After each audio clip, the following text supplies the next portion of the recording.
because I've made a lot of mistakes helping people that I should not have put what I call time, attention, money, effort, and energy, that have abused me, that have taken advantage. Yeah. I mean, and you know. You and me both, yeah. Yeah, so if you are a boundaried giver and you genuinely care and you produce more than you consume, that is what I think the world needs more than anything right now.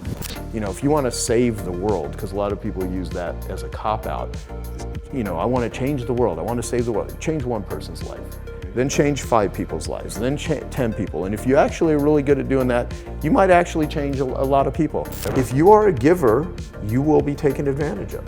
The more famous and wealthy you are, the more you'll be targeted, right? Oh yeah, you're a target for takers. I mean, they look for you, but at the same time, is that a reason not to be a giver? I am at my dear friend Joe Polish's house. And you heard Joe years ago on the show talking about one of the most powerful interviews I've actually done, where he just got really raw about addiction and trauma and things like that. But the other part of Joe that you probably don't know about, unless you follow me really closely on social, is that Joe's group, Genius Network, has had a profound impact on my business experience and what I've had happen. And what very early, like maybe 2013, a year or two after I started blogging, Bulletproof was still very small, I hadn't taken any venture funding, hadn't done anything, my friend JJ Virgin, who I met at Michael Fishman's event, said, hey, you have to go to this thing called Genius Network. It's 25 grand. And my eyeballs melted. Like $25,000 to go sit with some douchebag? Like no one's worth that, right? And then I was like, okay, but I trust JJ. She just helped me learn how to write a New York Times best-selling book.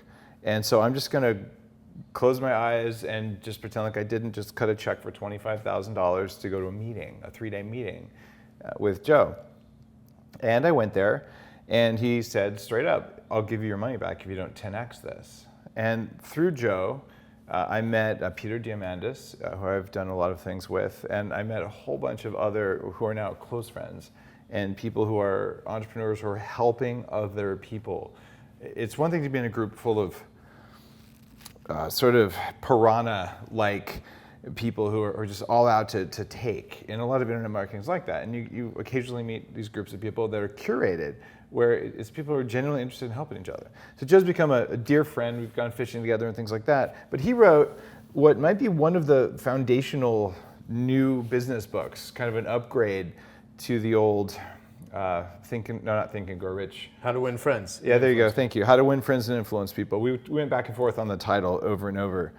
But it's called What's in It for Them. So I decided I was going to interview Joe about this on the show, because this book will teach you something even if you're not about business. If you're just about relationships, Joe has studied this for many years and is, in my experience, a master of connecting people and building great friendships. So Joe, welcome back. Thank you. And it's great to say welcome while I'm in my own house. It feels kind of meta. It's kind of weird, yeah. No, Yeah. But first off, thank you. Thank you for being a cool dude, being part of my group, being part of my life. And we've done some really insane, unique things together. And I mean, we can talk. We've been on fishing boats just saying the worst things that a human could possibly say to each other in a form of bonding with friends. No matter what you do, business, personally, it always involves relationships. And many people are not good at developing relationships, and I was not good at developing relationships growing up, and that's why I ended up now probably learning as much as one possibly could and applying it for building a connection network. And so I want to help other people build their own genius networks. I don't know if I ever told you about this. You know, I used to have Asperger's syndrome when I was a kid. I was pretty darn unaware of other people and relationship dynamics, in part because of toxic mold and a lot of early childhood trauma, birth trauma, and nothing that anyone did on purpose. But what I started doing was I'd go to the Stanford campus, and there was this business networking group every Thursday night, this thing called the Stanford Barn. And I was like the fat computer hacker standing in the corner eating grapes and cheese, and I would just watch people. And just every Thursday for like 2 years. Because I knew business networking mattered if I wanted to succeed. And this was back, I think I was working at 3Com when I did this, which is now a dead networking company. And I just remember thinking, this is hard, but there's a pattern, and I slowly worked it out. And then I had a couple mentors who took me under their wing, like, oh, this weird kid's probably, he seems really smart and he knows what he's talking about, but he's clueless, bumbling level of cluelessness. How bad were you? Because that's how bad I was. I was more scared than everything else. Yeah. In my mind, I never asked someone out on a date. I never went to prom in high school. I was deathly afraid of not only, developing relationships and approaching people, but I was completely insecure in myself. I was shy and introverted, and part of it just simply was due to my upbringing in my childhood. My mother was a former nun. I've heard every joke under the sun on that. But she left the convent because she had gotten ill, and she met my father in church. They fell in love. They got married. They had me, and I have an older brother. And my mother died of ovarian cancer when I was 4 years old, and that was in 1972. And so when that happened, my father was tormented, he was broken, he never really recovered, he lost the love of his life. And so every year to 2 years, my entire childhood, we would go to different cities in the Southwest, so different parts of Arizona, different parts of New Mexico, different parts of Texas. So I would go to these schools, and it was hard for me to develop relationships with anyone. And as soon as I established some friendships, we would uproot and we would go somewhere else. So I never really quite learned. I always felt like this is all temporary. I was always going to a new school. Never had a lot of money. I mean, half my childhood we lived in trailers. We weren't dirt poor, but we were definitely like, lower middle class sort of thing. And my father was a locksmith, and he never remarried. So I never had any sort of female upbringing. The only sort of relationships that I had were very fleeting, temporary, brothers and sisters of my father. And I never really got to know my mother's family side that much after she died. And yeah, so it was just this, and then I was, I was basically sexually abused as a kid. Yeah. And that instilled a feeling of I'm worthless, I'm shameful, I'm dirty. And so my interaction into sexuality was abusive, and it was disgusting, and it was humiliating. So any bit of self-worth I had was just almost completely removed, between the ages of 8 to 10 years old. And then I was going to church, and there was a lot of awful things that happened in camps and different things where I would go to, and I just felt like nothing's safe in the world. So I never felt safe in the world, and I was scared, and I would pray to not get picked on and bullied, but I was a shy kid. And then I tried sports, and I had a sadistic little league coach that would force me to hold the baseball bat in a certain way where I could never hit the ball. And I could hit the ball fine if I just could lean the bat back, and he would make me hold it straight, and I could not hit the ball. So I ended up quitting the team. Then the kids on the team started picking on me, some of them beating me up because I quit the team, but I quit the team only because I couldn't play the game. And so all of a sudden I'm like, what the hell is going on? Like, nothing you can do in the world, you're just gonna, and then I would pray to a God that I never really felt gave me any protection. And it was kind of a messed up childhood. So I started doing drugs, junior high and high school, and that became one of the ways that I did it. And let me say this too. When I talk about things that are bad about my childhood, I want to be careful and preface it with everybody has painful, difficult things in their life. And there's a saying in recovery groups, because I've been in addiction recovery for over 2 decades, that you're as sick as your secrets. And if you try to fight silent battles, these are the hardest battles to fight. That's something I always try to talk about. And so I don't want this to sound like woundology. And I never want to use my story as like, oh, poor me, because everybody has had awful stuff. There's a problem with that. Some people just love to go out there and they just like pour it out, almost like bask in it. And you don't do that I've ever seen you do. You're more just illustrating, like it was pretty bad. Yeah, but because I have an addiction recovery foundation, and I spend about half my time in that world helping people with addiction recoveries, and I don't charge for it. It's something, and it's not because I'm some philanthropic angel. It helps me in my own recovery. I mean, it really does. If you think your life sucks, there's other people that would love to have someone to sit with them, even if they're dying in a hospice center.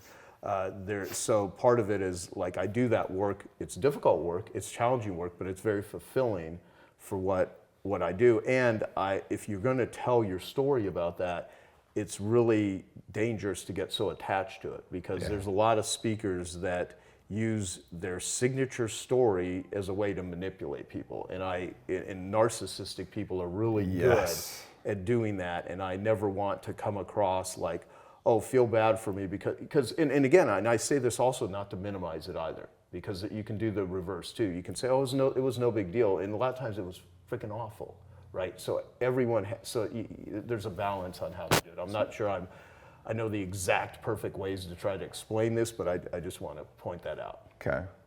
So there's no possible way that you would have known how to form great connections, how to build the kind of thing that you have now. And for context, I've lost track of the number of times that you've reached out with a video or just called me and said, Dave, you need to talk to this person. And they're always spot on connections. And you do it more than anyone else I know. And I have some amazing friends, people that you know, guys like Mike Koenig and all, who are just helping people in the world, right? Mm-hmm. And what a lot of entrepreneurs, a lot of people listening... Does Mike really help people, though? I mean, no, I'm kidding. We love you, Mike. Yeah, we do. What happens, though, is that a lot of people don't understand there are people who profoundly just want to help, and they're not trying to get something out of it. Right. Right?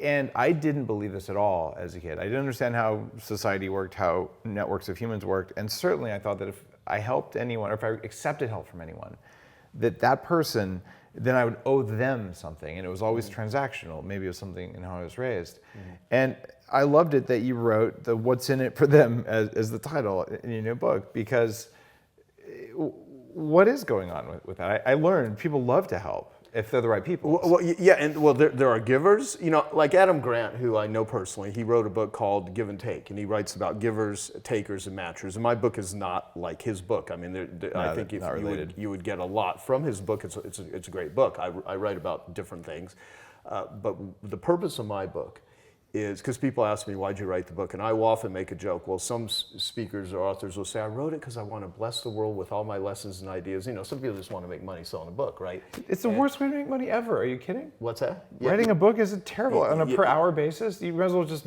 pull shots of espresso, you'll make more money. Let me give you a marketing thing on that. I've sold tens of millions of dollars worth of courses for hundreds, if not in thousands of dollars, which is way easier than writing a book. Exactly. It really is. You're you're right in that department. Is if you think writing a book, there are very few authors as a standalone that can just write a book and get rich. I mean, smart marketers can use it as a seed, they can use it as a probe, they can use it to enroll people.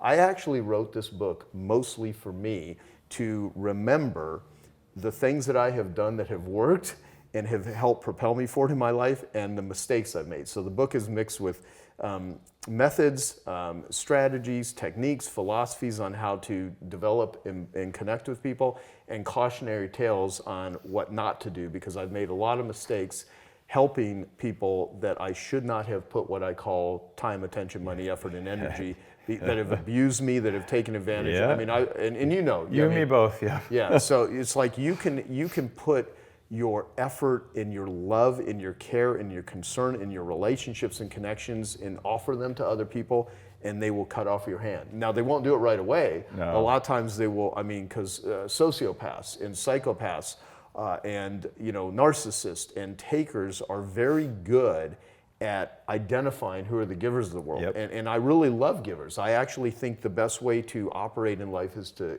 be a giver. I even wrote a book called Life Gives to the Giver, because life gives to the giver and takes from the taker, but not right away. We can look out right now into the world and see a lot of takers, many that are in the highest positions of politics and business, running the world, that are just doing nothing but destroying humanity and creating a massive suffering, while they simultaneously make a ton of money. So people can look at that and be like, I don't get it. Why be a giver when I see all these takers? That seems to be the path. And what I want to do is help the givers of the world not get jaded. I want to help them to be better boundaried, because I think these people, some people, their purpose in life is to serve is a bad example. And so their punishment is their own existence. They may make a lot of money. They may do well. Name someone in particular. I wish I could. Well, you can look at people that hold the highest political positions, people that are in charge of pharmaceutical companies, people that are in charge of tech companies, people that are in charge of the CCP, people that are in charge of usury and central banking, you might find some individuals in there that are You have to look really carefully by opening your eyes, right? Yeah, exactly. Yeah, exactly. Yeah.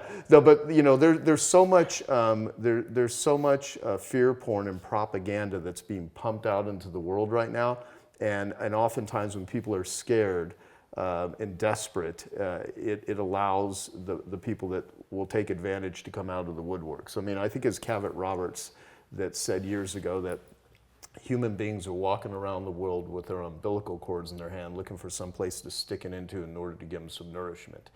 And people that are exploitive will take those people that are desperate and hurting, and they will take advantage of them. And it's sick, and it's twisted, and it's unfair, and it's unethical, and it's unfortunate. However, if you are a boundaried giver and you genuinely care and you produce more than you consume, that is what I think the world needs more than anything right now. And I want people that really have these giver tendencies. They really want to be helpful. They really get a joy out of being useful and grateful and valuable to others, is to not feel like it's not worth it, or to feel like, oh my God. Because everyone that has the ability to feel empathy, because what I feel sorry for the narcissists of the world, they don't have the ability to feel empathy. And I mean, and part of that usually comes from trauma. Yeah, and most narcissists are trauma monkeys. And it's insecurity. So like, I write about this in the book, but one of our Genius Network members, who you probably know, Dr. Don Wood, he's a former hockey player. He has this great line. He's now a trauma therapist. And he says, if you understood the atmospheric conditions of somebody's life, it would make sense why they do what it is they do. So I can often look at some of the most, scandalous, sinister people, and if you understood the atmospheric conditions of their life, it would make sense why they, turned out the way they turned out. It doesn't make an excuse for them hurting or abusing people, especially when violence is involved or massive forms of betrayal and deception. What it does, though, it gives you an understanding that I'm the way I am, you're the way you are, everyone is the way they are because of the atmospheric conditions of their life. And I believe that we can alter our atmospheric conditions. I believe we can change things, and if we do that for ourselves, then the atmospheric conditions of our family, everyone we have the ability to influence, communities, countries, can ultimately change. And I'm not talking about save the world sort of stuff. Like if you want to save the world, because a lot of people use that as a cop-out, I want to change the world, I want to save the world. Change one person's life. Then change 5 people's lives, then 10 people. And if you actually are really good at doing that, you might actually change a lot of people. And but I'm not on some mission to save the world or change the world. What I would like to do in addiction recovery is I'd like to be a catalyst to change the global conversation about how people view and treat addicts with compassion instead of judgment, and find the treatments that have the best forms of efficacy, and then share those with the world. So that's why I created Genius Recovery. It's an educational platform. But in order for me to do that, I have to put information out in the world. And that's where my businesses actually help me facilitate doing that stuff. You know what I admire a lot about you, Joe, is your inability to talk about your brand new book. Yeah, you're right. Well, see, I talked to the head of my sales prevention department right before this interview, and I was like, make sure we don't mention my book, What's in It for Them, because someone may find that could be a really useful book for them, and they may want to buy it. And I don't, we're just here to talk about possibilities, not actually give people a possibility and a plan and a path to. But here's the deal: if you actually want to have a book, which I really wrote is what I call a first domino, because at the end of every chapter of What's in It for Them, this is my book. By the way, the website is what'sinitforthem.com, and you can get this now wherever books are sold. And I recorded this book myself because I like it when authors record their own book. And Dave, you know how much of a pain in the butt that is. It's like the worst part of writing a book is reading it at the end. Oh my God! Like when you're a talker, but then you have to make sure every sentence you can't say a word out of place. Talking to 5,000 people as I hold this glass of water up close to me. Mm-hmm. Doing a talk to 5,000 people for an hour is infinitely easier than recording your own audiobook, from my perspective. But I recorded it, and What's in It for Them is every chapter has what I call dominoes, because I don't want to just describe the things that work and methods and strategies and stuff. I want people to have actionable things that they can use, and I call those things dominoes, because everyone has probably read a book or met a person or done something that changed their life in a positive way. And I didn't write a timely book, I wrote a timeless book. So I hope that this book is around when I'm long gone, because the book, How to Win Friends and Influence People by Dale Carnegie, this book wouldn't exist had he not written that book. And what the difference though is I wanted to enhance, not say this is better or worse or whatever. I wanted to update it as best I can, because it's not about winning friends and influencing people, it's about winning the right friends and influencing the right people. Only aligning yourself with people you're aligned with, because so much of our energy is wasted giving our time, our talent. I call it in chapter 2, I call it Tammy. I don't use it in the book, I don't call it Tammy, I'm just doing that for sake of our conversation here. Time, attention, money, effort, and energy. Those are the things that we can spend. And I worked out at a gym earlier today. That I have several gym memberships, and they have a big thing on the giant wall at this gym that says, "Effort is your responsibility." And I really like that line, because the effort we put into things is our responsibility. Man, I would just be, I think I'd be offended at that. I would just say effort represents a waste of your time and energy. Get the results with less effort. I mean, isn't that what we really want? Well, I don't fetishize effort, do you? Well, it sounds like you might. Well, I don't think I fetishize it, but I actually believe you have to put forth effort. You do, but you should put forth morally as little effort as possible to get results, so you can put the effort into something else that's as good or better. Part of the way of doing that, which would be called leverage. Okay, let's talk about leverage and productivity. Okay, productivity would be maximum results, least amount of time. Leverage is maximum results, least amount of effort, okay? To go to your point. So to highly leverage yourself in business or in life has to do with putting your time, attention, money, effort, and energy into people that appreciate it, people that are deserving of it, and not wasting it on losers or takers. So Ned Hollowell says vitamin C is what we need a lot of, and what he refers to as vitamin connect. I love that. I love that quote. We do need more connection, and it's hard for anyone to argue with that, given the results of 2 years of removing connection by locking people in their houses. Yeah. And the problem is, and this is something that was really a big thing for me, I was really good at feeling lonely in a crowded room, and many people are good at that. The number of close friends that people report having now is at an all-time low, and it's been going down for the last 30 years. Mm-hmm. So people feel like they don't even know how to make a single friendship, much less do the kind of thing you do, where you have lots of friends, and these are actually real friends. Mm-hmm. And you have lots of people you help who are kind of in your sphere but aren't friends, but I've seen you, I've known you for a decade now, and I watch how you operate. It's pretty damn impressive, to be honest. So you went out and you consciously learned how to make friends, how to build a community, how to build connection, and then you went to the trouble of writing the book, What's in It for Them, which is awesome. But here's the question. I sat down with you and my former wife over dinner right after you'd had a really big betrayal with someone in your business, right? And I'm not going to go into any detail, you know what I'm talking about, right? And you were genuinely hurt. I've never seen you like that just sad and just disheartened. Mm-hmm. And it's pretty easy to get bitter and to get angry and just sort of F this and to have that vibe. How long did it take you to work through that? Well, there's definitely still scar tissue from it, because when it's another form of rape. When someone it's when someone does something non-consensually, and they take from you, and when it's someone that you know and someone that you have helped tremendously, that could look you in the eyes and tell you that they love you and that they care about you while they're doing all this devious stuff behind. Hurts. Yeah, it's really. I would be lying if I didn't say it's not hard to deal with that or to process that, especially if you can't even fathom doing that sort of thing to someone else, but you can see how does someone do it. That required me to talk to a lot of friends. I did not realize how my years in recovery would be helpful for that sort of stuff. I also had to spend a lot of time doing a lot of yoga and doing a lot of breathing and doing my best to meditate sometimes when I just wanted to jump out of my skin.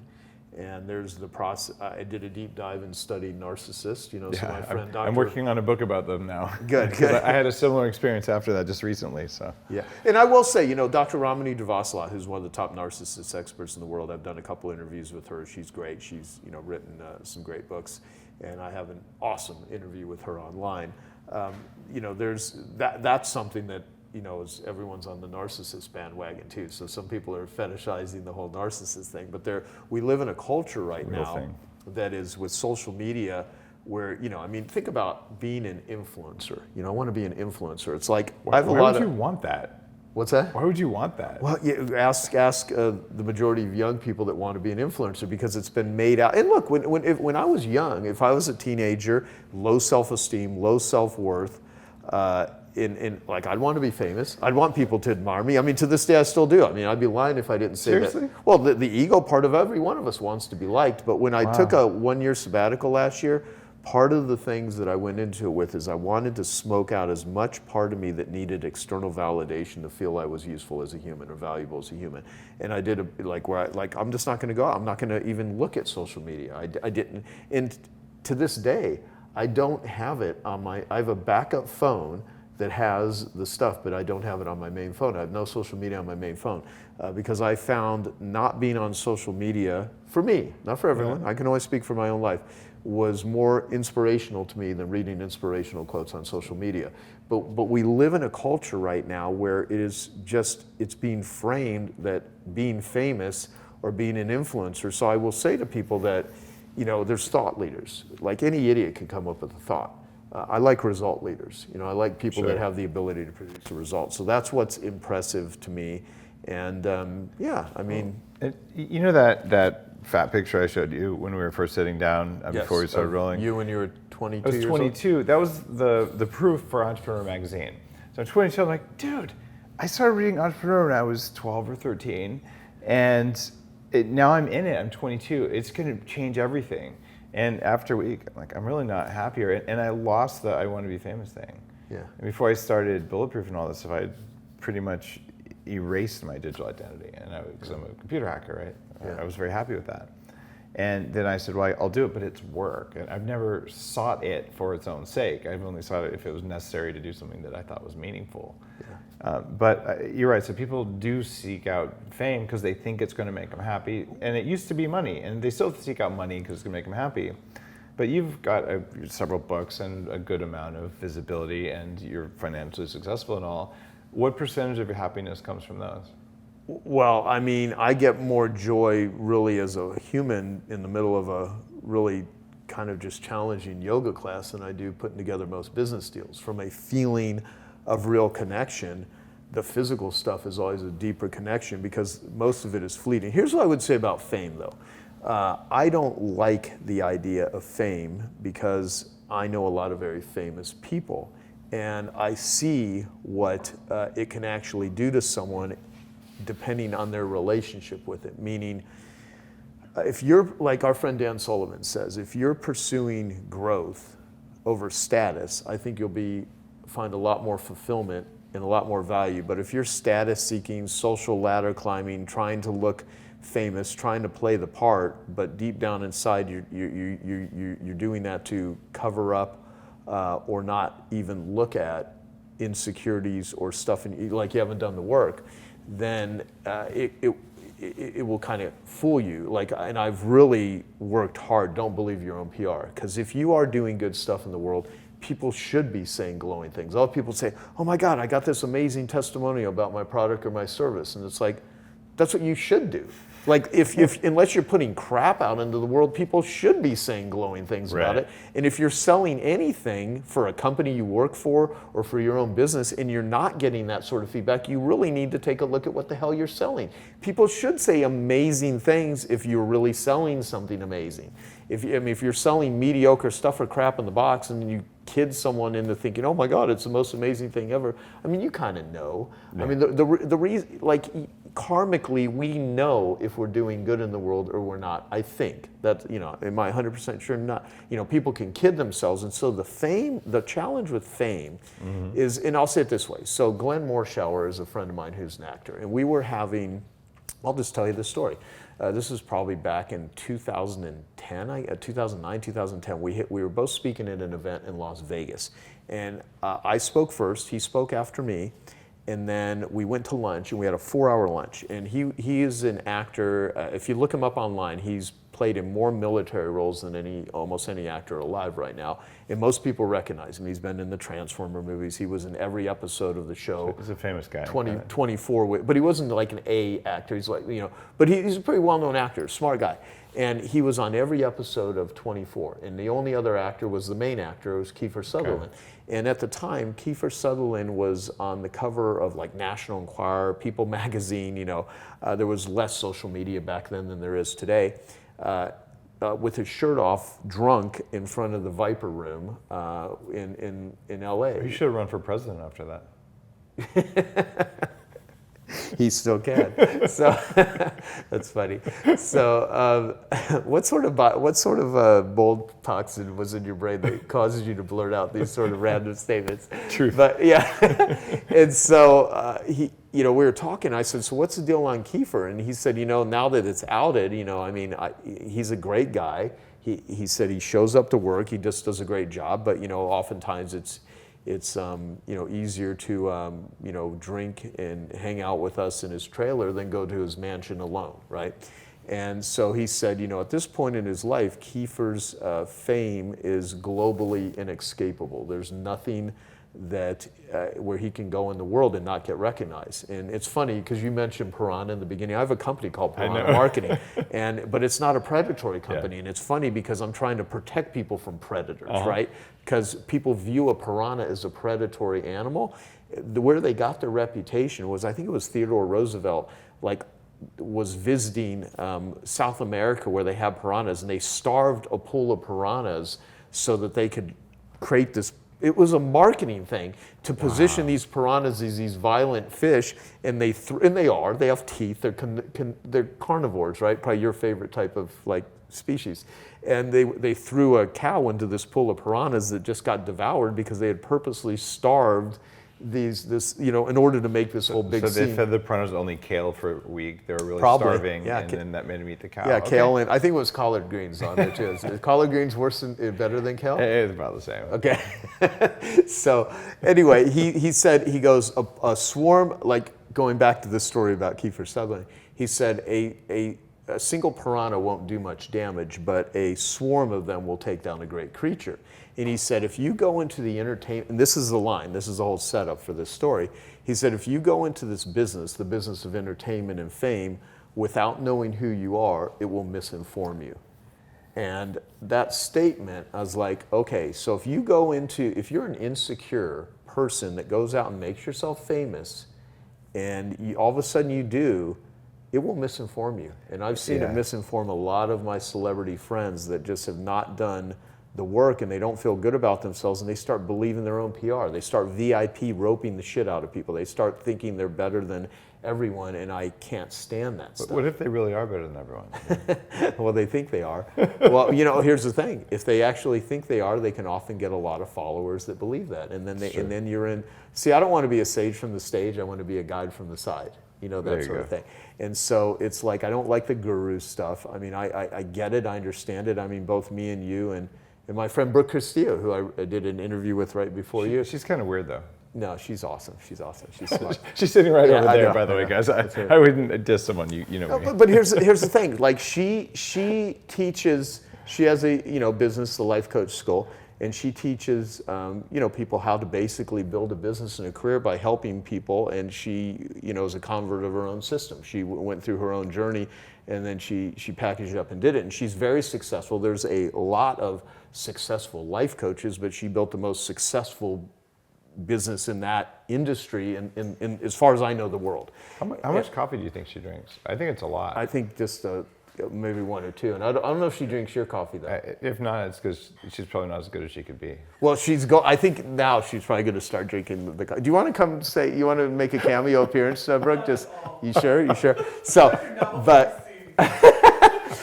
But the thing is, so we're talking about she's built her bit because of marketing, right? Yeah. So here's the danger of being really good. Did you say danger on purpose like that? For danger yeah, I have to high five you. Product placement, dude. You told me to say product. You should. What's in it for them? What's in it for them.com. Go there now and get a copy of 9 Genius Networking Principles to get everything you want by helping others get what they want. And Where were you? I don't know. Brooke, where was I? Talk to me. Talk about me more. Yeah. So we've spent all this time talking about me. What do you think of me? I just know what I thought about you at the beginning, Joe. I love you. You're like my 7th grade spirit animal. You always say the things that my inner voice is saying, but you say them in an outer voice. Yes. So I don't have to say them, which is like a press relief for me. Hey, I hope you're enjoying this video, and I want to let you know that I have a new book that's come out, and if you'd like to get it absolutely free, there's a link below in the description, or you can wait till the end of this video, or you can simply go to joesfreebook.com and you can get a copy there. Well, let's do this, because the people listening to this, like, how do you connect with people in a way that will be more beneficial and valuable? So look, what can we teach them? Yeah, there's connecting and then there's connecting, since we're talking about narcissists. Nice. There are people that connect by conning people, right? And the people that become my true inner circle friends, or I look at people that are more powerful, how do they treat people that are less powerful than them?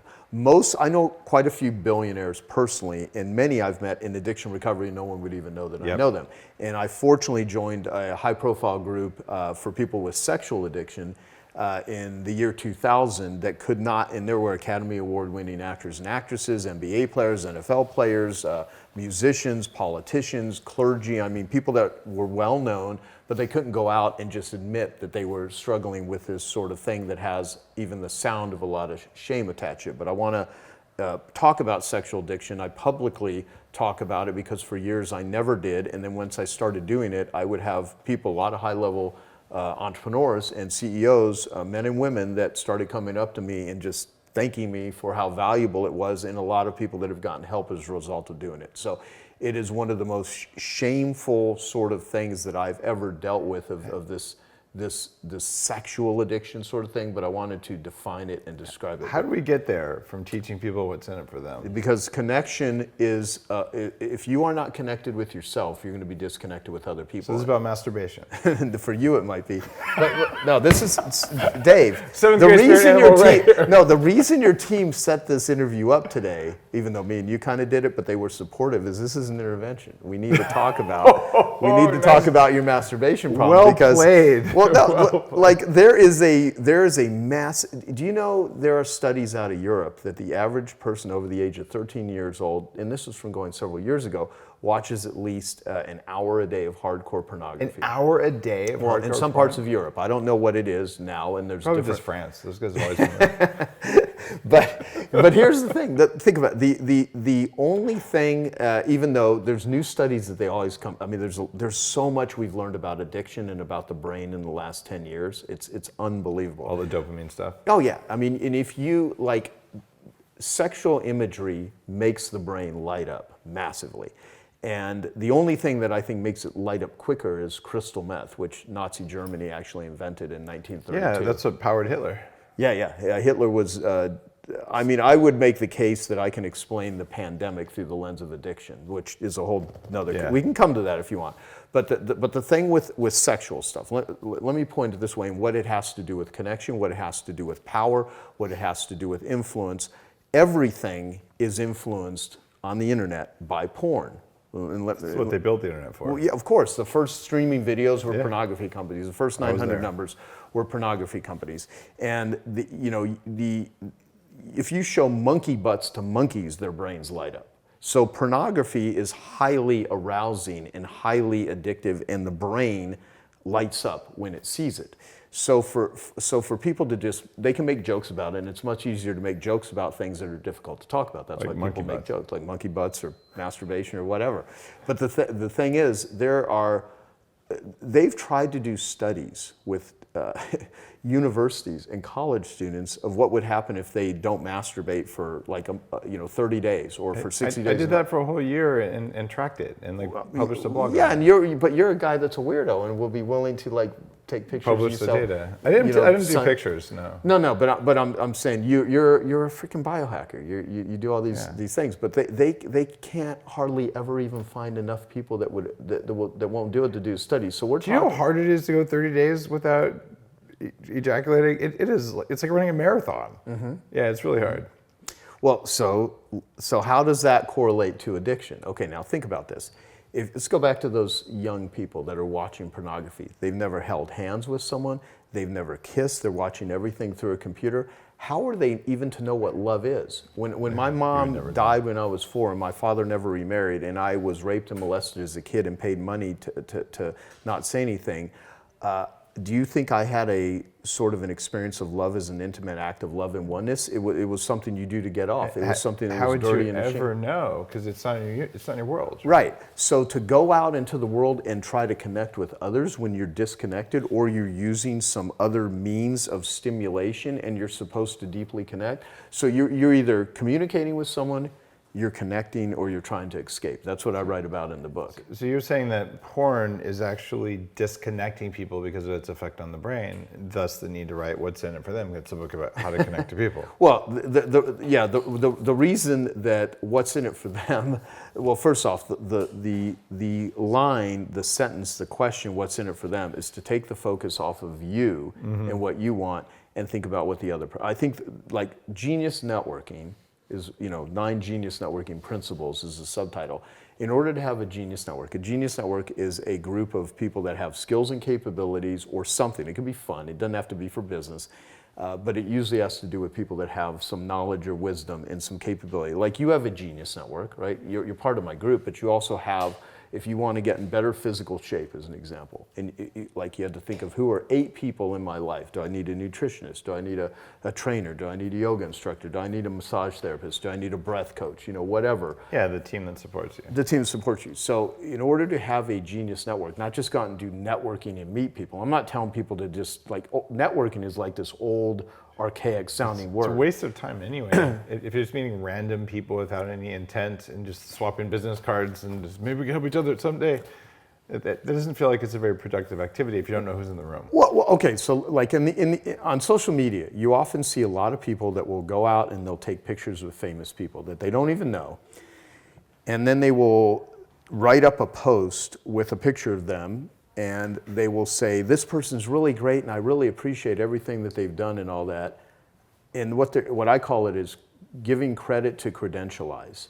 You give credit to someone to credentialize yourself with them. As someone able to give credit, right? Well, it's just you coming up with a way to try. Now, at the end of the day, it's not like a mortal sin or anything. I mean, whatever, if you want it. But the point is like going and meeting famous people does not result in you having a successful life.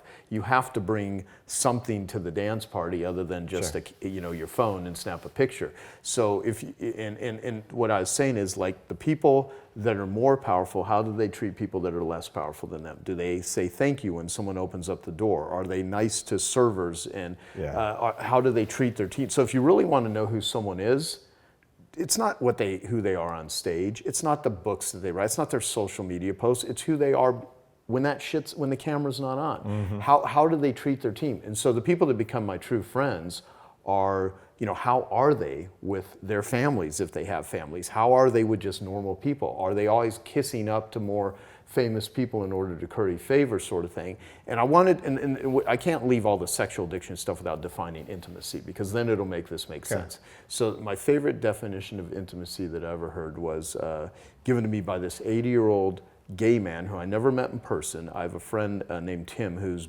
I met in recovery in 2003. We talk about it publicly now. His name's Tim Ringgold. He wrote a book called Sonic Recovery. Great guy. He's a music therapist and stuff, and just awesome dude.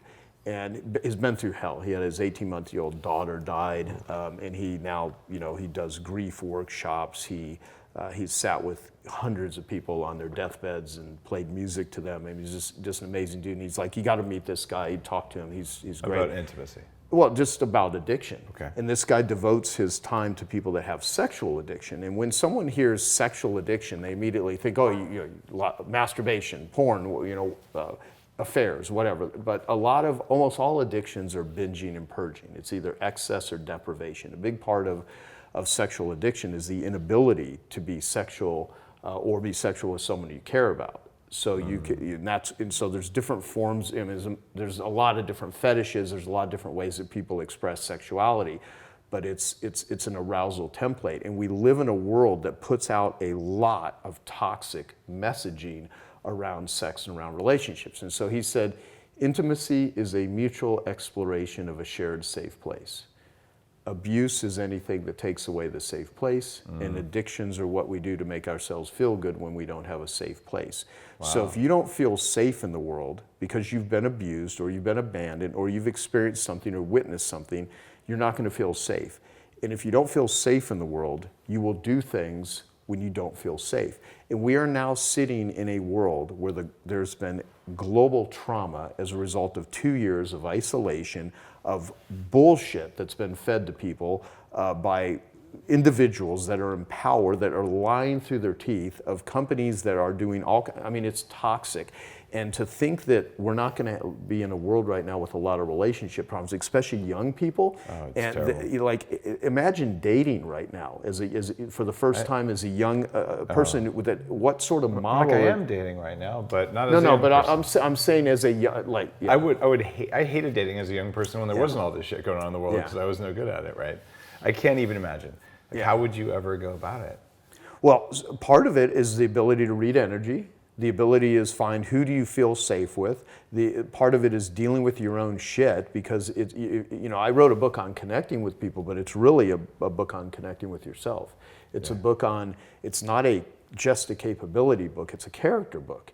And I hope that this book will take the givers of the world to be more empowered, better boundaried givers, and protect themselves from the narcissists and from the abusers, because the world really needs people like that right now. The world will, and if you can be the best, most empowered, most useful giver with the ability to discern who to develop relationships and who to stay away from, what are the landmines, what's the kryptonite, you're going to meet greater people, and you'll be better protected, and that's part of my goal. So then talk to me about this.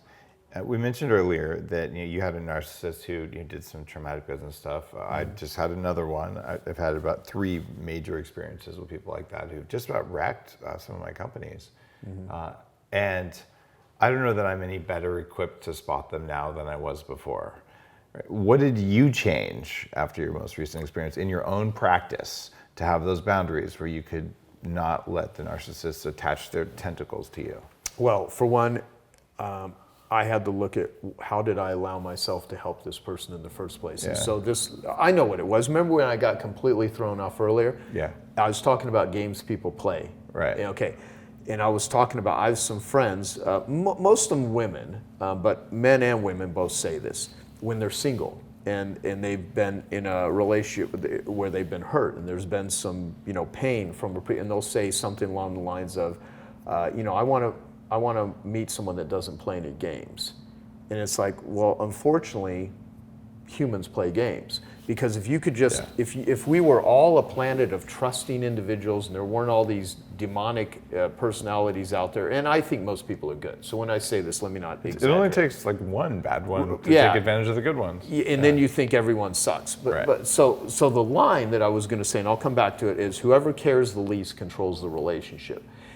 And that's true when you're dealing with manipulative, intimidating, power-hungry people. Whoever cares the least controls the relationship. And there's something about humans where if someone doesn't approve of you, you want them to approve of you. It's this childhood thing of please validate me. And so part of it is we oftentimes, and when I say we, I'm talking about myself, right? And I do believe this because I've done the reps. I've done the work with a lot of people, and I've gotten a lot of agreement on this. And I've been through more therapy and more groups than most people. You've done the work with a capital W. Yeah, I've done a lot. And in no way, shape, or form do I ever want to pretend like I've transcended all this. I'm a flawed human. I'm always working on stuff. I mean, it's a daily sort of activity. I mean, everyone thinks they're right, and it takes a lot of awareness to realize that sometimes you think you're right and you're totally wrong. So the thing is, unless you're with a deep, bonded, caring person where you don't need to play, when someone says, I don't want to play games, what they're really saying is, I don't want to get hurt. Yeah. Because if you could play games and win all day long, assuming you like playing a game that you're not abusing someone, you'd play games all day long. It's fun to play games that you win. What people are really saying is, I don't want to lose. I don't want to be hurt. So when those things happen, the first chapter of what's in it for them is to be a pain detective. And so, because I believe most bonding is made when you can resonate and you can connect on either some sort of mutual suffering or the ability to have empathy for pain, and you're able to step into that relationship and first relate to it and then actually help to either eliminate it, reduce it, or sit with it. Because you don't want to handicap your kids by making their life too easy. Even though I say that without having children, but the metaphor is, you don't want to take away the gift of someone's pain if it is something they need to learn and need to sit through. But at the same time, if someone's really suffering and you can transform that suffering and you can bring some sunshine into the darkness, you're going to really create value for people. You are, and there may be some value in pain in and of itself. I'm reading a book by a science writer who is a masochist.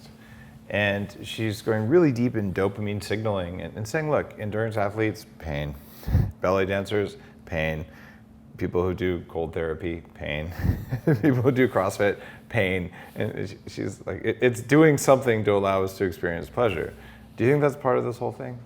Dopamine, absolutely, for sure. Is that like, oh yeah, I mean, if dopamine... Not dopamine, but pain. Like we need to feel pain to reset our dopamine or something like that? I think so. I write about this in the book. I have a friend who was a dominatrix that actually helped in addiction recovery to get out of that sort of place. And if you knew her life, she was raped and abused.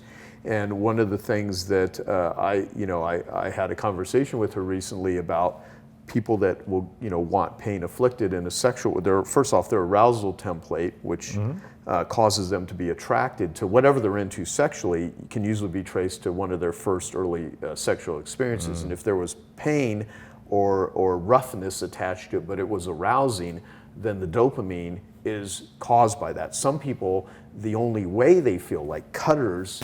One of my first jobs when I went to college and I got sober from being a drug addict, because my history with drug addiction, when I was 18 years old, in my worst state, I weighed 105 pounds from freebasing cocaine. And when you're 18 years old, you're 5'10" and you're male, 105 pounds is thin as rail. I mean, I got to a point where I was nearly dead. My average weight around that time was 120 pounds, but there was 1 week where I ate hardly anything. And so I literally got as low as 105 pounds.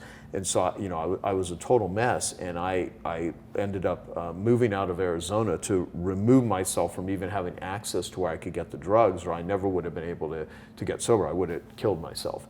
And so I lived in a trailer for a couple of years, a mobile home with my father, and I got sober. In the first 6 months, I was taking Advil and Tylenol every day just to deal with the frickin' headaches of withdrawals, because I didn't have the money to go to treatment.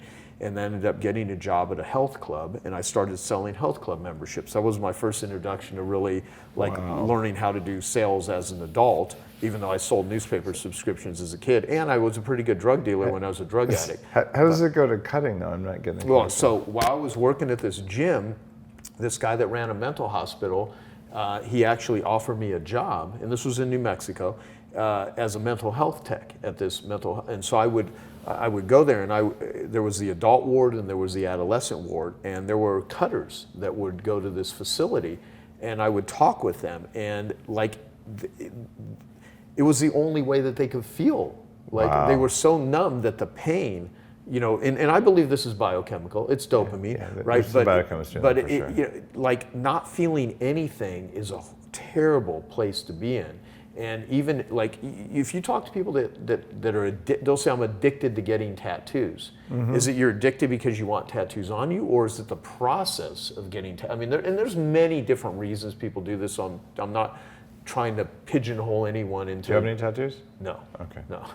So, but the thing is, cutters though, it's like part of it is they hating the vessel that they're living in, and they, I'm not an expert on cutters. I can only speak to, I've had lots of conversations with people that cutting has been one of the things they did, but a lot of it is just to feel.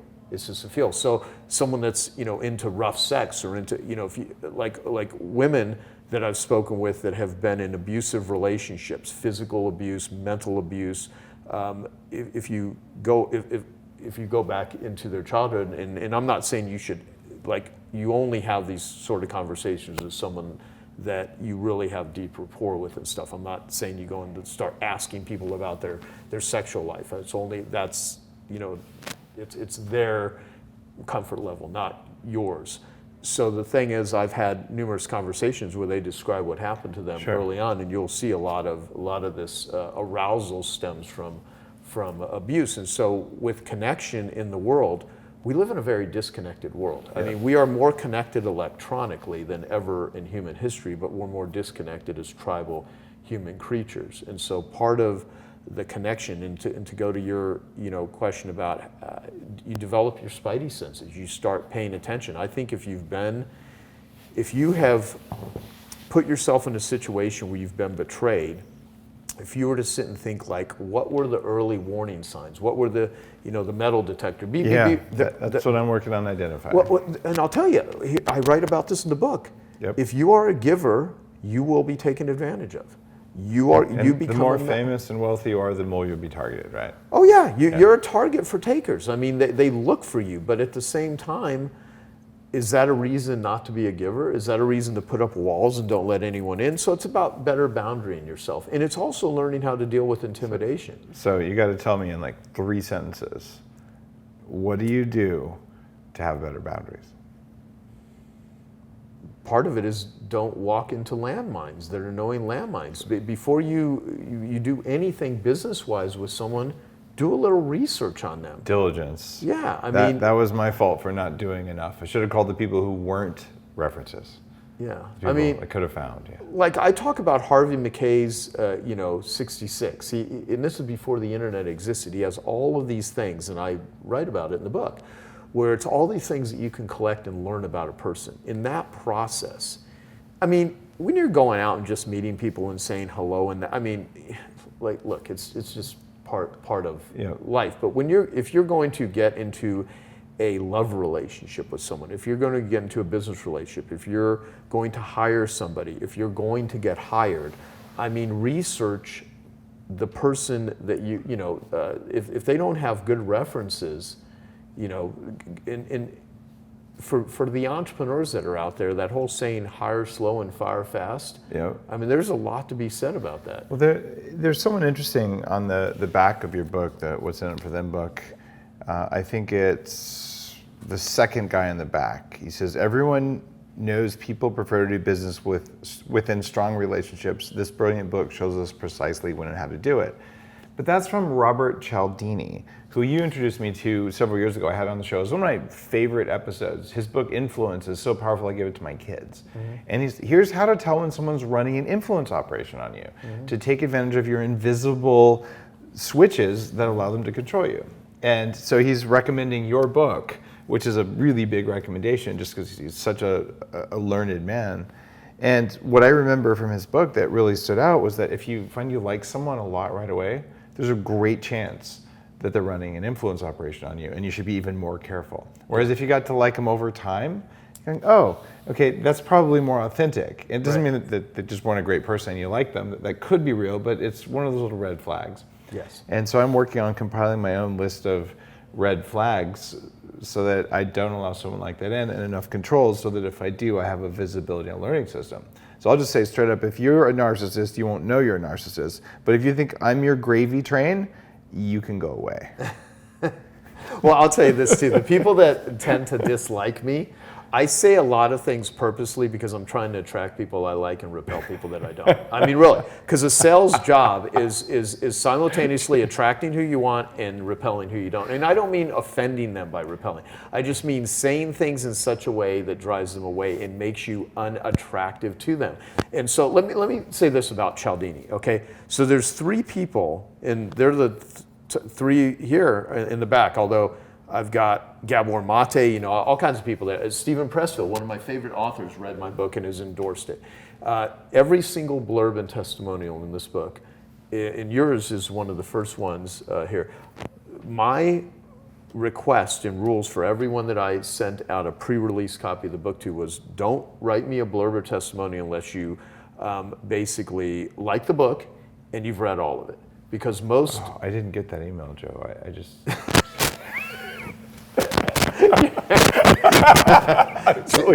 Are you going to lie through your teeth here and then tell me that you... Okay. No, I totally read your book.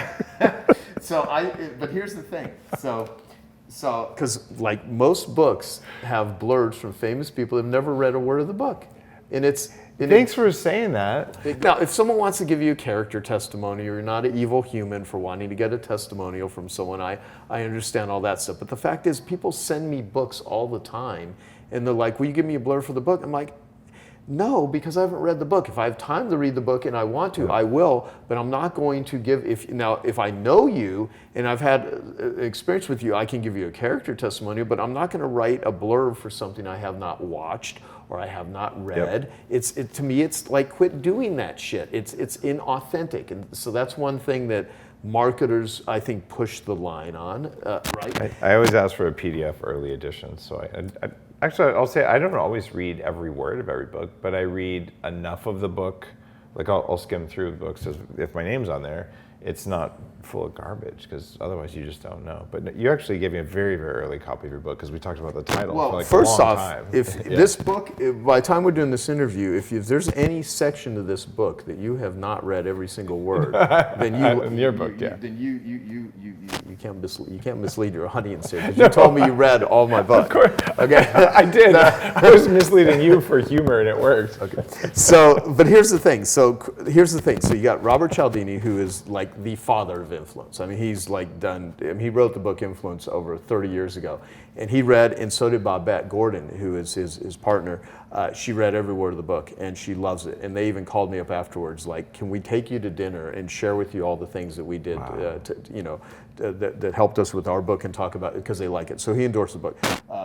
Chris Voss, who's currently the top negotiation guy in the world. He's great. I met him through Genius Network. Yeah, he's one of my members. And Chris wrote Never Split the Difference, and he loves this book, and he's endorsed the book. And in the book, I talk about, he's taken my elf versus half. So part of it, a way to identify who to hang out with and who not to, who to do business with, who to spend your time with. Are they easy, lucrative, and fun, or are they hard, annoying, lame, and frustrating? I look for elf people, not half people. So one of the things we talk about in here is high indicators of elf. He's taken my elf process and identified phrases that if people say them early on, they are identifying themselves. Most of the time they're going to be half. They're not going to be elf. One of those phrases is, I want this to be a win-win situation for it, which I was like, Chris, I actually want things to be a win-win situation. What do you mean? He goes, well, if you're a good person, you want things to be a win-win situation. However, if they say it right out of the gate or early on, we can make a lot of money together. We want this to be a win-win situation. He goes, most of the time, what they're basically saying is, we want you to do all the work. We're going to make all the money. Wow. And so Chris Voss has identified 20 phrases that if people say them, they are identify themselves are going to be a pain in the ass relationship. Another endorsement is BJ Fogg. So BJ Fogg wrote the book Tiny Habits, which was chosen in 2020, I believe, to be the top business book on Amazon. He's been on the show along with you too. Oh yeah, he's awesome. And I met him through you. Of course. So he is one of the top behavioral professors and researchers in the world, and we're actually now doing a project together about connection with students, and he's a professor at Stanford. And so we're going to identify addiction and connection and what are the things, and I'm actually helping to fund that whole research study through Genius Recovery. Beautiful. And we're going to take what we discover and what we learn, and we're going to share that with people to hopefully help them be better connected, because there's a ton of suicide. I mean, when you talk about escape things from substances, the number one killer in America and most countries of substances is sugar first, tobacco second, alcohol third, opiates fourth. Loneliness, diseases massively increase when you're lonely. I mean, loneliness has some of the markers. I mean, loneliness could be as bad, or maybe, It's worse than smoking. Yeah. And so there's all these forms, but when you're disconnected, you're much more likely to look for ways to try to escape. You try to scratch the itch. And so all relationships that are healthy and are expanding. So, there was that in 2000, the English rowing team, Davis, the coach, he had and I write about this near the line, will this make the boat go faster? They would ask themselves, if I eat that pizza, will it make the boat go faster? If it won't, don't eat the pizza. If I drink this alcohol, is it going to make the boat go faster? If it won't, don't drink the pizza. And so part of it is, from a relationship standpoint, ask yourself, is this going to grow the relationship? And if you are getting involved in something where there's money involved, but you just know at your core, like, there's something off. I mean, really, I used to numb out the voices that were telling me, stay away, stay away, stay away. And I was ignoring the yellow flags. And if you ignore the yellow flags, then all of a sudden you can't even see the red flags, even when they're right in front of you. Wow, that's really powerful advice, Joe. Your book is full of good stuff. Otherwise, I wouldn't have you on the show. I get pitched like 10 books a week from people who really wanted to come on. But you got to say something new, or say it in a really good way in order to cut through the noise. Because I have a large audience, and there's about 104 episodes a year. And so it's a very, very low bar, or very high bar that you have to get through. And I think you hit it with this book. The other ones you wrote, I'm not so sure, but this one, yeah. Let me say this, and then we'll wrap this up, because we got, there's other things that these people have to do today, right? Or tonight, or whenever they happen to hear this. But let me leave people with a couple things. So for one, you're in my Genius Network group. You've been instrumental. There's a lot of people that have had really life-threatening or some life-threatening health conditions that I've referred to you, and that you've talked to, and that you've helped. That is, literally, I would say in probably a couple of cases, maybe saved their life. It's my pleasure. Secondly, in order to have a Genius Network, you have to be a Genius Networker, and you have to do Genius Networking. So it's a be, do, have. In order to have a Genius Network, you have to be a Genius Network, which means you have to approach relationships with not what's in it for you, but what's in it for them, looking for the pain. And then you have to do Genius Networking, which is being useful, which is being valuable, which is actually connecting. Connection and resources are not like fine china, where like love, you're gonna run out of it, okay? So that sort of thing. And so the thing I wanted to end with is the $1 million racehorse analogy, where if you had $1 million racehorse, and every time that horse ran a race, you'd make $1 million. What would you do for that horse, and what would you not do? What you would do is you'd have the best food, the best nutrition, you'd pick the best races, because my friend Nick Peterson says you never win a race you don't want to be in, right? Yep. So you'd be selective with where you put that horse's efforts, and you would not, what you would not do, you wouldn't have the horse up till 3 a.m. watching porn, smoking cigarettes, drinking alcohol, overtraining. You wouldn't have it hanging around a bunch of loser horses. You wouldn't have it running in all these random you would treat the horse really well. Best food, best nutrition, rest, relaxation, all of the stuff that you teach that a human could do. As much as you could do that with a horse, you would do that. And if you did, that horse would win races. And so the question is, are you a $1 million racehorse? Do you want to be a $1 million racehorse? And how are you treating yourself? Because you're the $1 million racehorse. And if you treat yourself like shit, and $1 million racehorses don't abuse other people. They don't develop a relationship in a way where they leave scorched earth and then they're never going to run a race again. So part of it is you have to be thoughtful, not only for other people, but you have to be thoughtful for yourself. Because you can't fix the world with broken hands. And if you take care of yourself and treat yourself really well, you're going to win really great. Which means you don't need, like when I was interviewing Brooke right prior to this, she talks about, I wanted to design a business that allows me to work 3 days a week. And she built, she's making $50 million a year. Her business does $50 million a year in sales right now, and she wants to even double that, right? And so the fact is, you can design and fashion whatever sort of game or whatever race that you can resource yourself and be in, but everything that we do, even if it's not about making money, involves relationships. And I think if you operate this way, you not only will increase your chances of making more money, having a better reputation, because you don't build a great reputation by talking about what you're going to do. You build a great reputation by actually doing something. And then if you live that out, and as Chris Voss says, you do the reps, you will get better at this. But the bigger thing is, I think you'll sleep better at night. I think you'll just feel better about what you do in the world when you're not spending your time, attention, money, effort, and energy with people that don't care about you, people that don't respect you. So this is a book about responsibility. Responsibility is responding with ability. And if I can help people with the connection abilities and they can apply them, I think they're just simply going to be more responsible, not only to other people, but they're going to be responsible for themselves. So all that being said, the book is What's in It for Them, and I greatly appreciate you having me on your show and let me share this with everyone. Thanks, Joe. You've had an incredibly interesting life, and you've done a lot of learning along the way, and you do a great job of sharing it. What'sinitforthem.com, guys. Look at the interviews there. If this interview calls you, read the book. If it doesn't, then don't read it. And Joe wouldn't want you to read it. Seriously? No, if it was going to serve you, he truly wouldn't. But I think it will serve you, otherwise I wouldn't have him on the show. Yeah, and by the way, can I also say, if anyone's struggling with addiction, I do have a foundation, Genius Recovery. Nothing is sold there. It's this educational stuff, and the proceeds from What's in It for Them actually goes to Genius Recovery. Beautiful. And so I want this to just help people that struggle with addiction, and thank you, brother. Thank you, Joe. Appreciate it. Okay, I hope you found that video awesome and useful. So if you want to get a free copy of my book, I want you to click here. And if you want to watch some more videos that'll be useful and awesome, click here. Go ahead. They're over here. Do it now. Come on. Thank you. Watch them.